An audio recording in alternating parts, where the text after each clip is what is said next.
Kim Pao may pahabol na shoot, Kim kaagad inasar ni Vong, Bini nag-guest sa Showtime.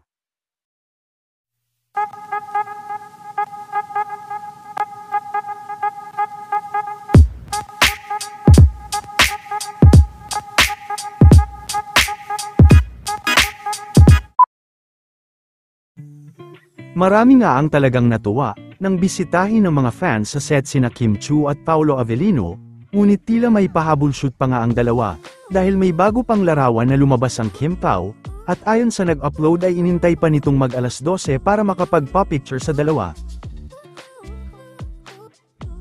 Kahapon din ay nagkaroon ng TVC shoot si Kim Chiu.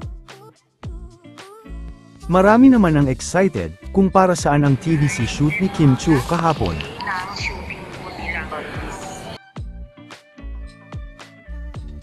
Ayan po, nag-set up po sila, yung mga tent nila is 2 AM. Ayan, tapos dumating po yung mga artista ng 5, tapos 6 yung iba. Ayan po, ayan, sa baba po ito, pagbaba ng hagdanan namin.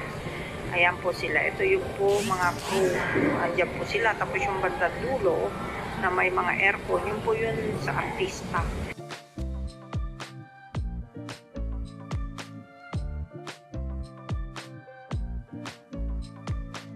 Samantala guest naman sa Showtime ngayon ang Bini para mag-promote ng kanilang upcoming concert, balik Showtime na din si Kim. Kaagad din na humirit si Vong kay Kim Chiu na tila naibigay na umano nito ang kanyang matamis na oo. Yes, yes! Parang na bang... Hindi matamis na.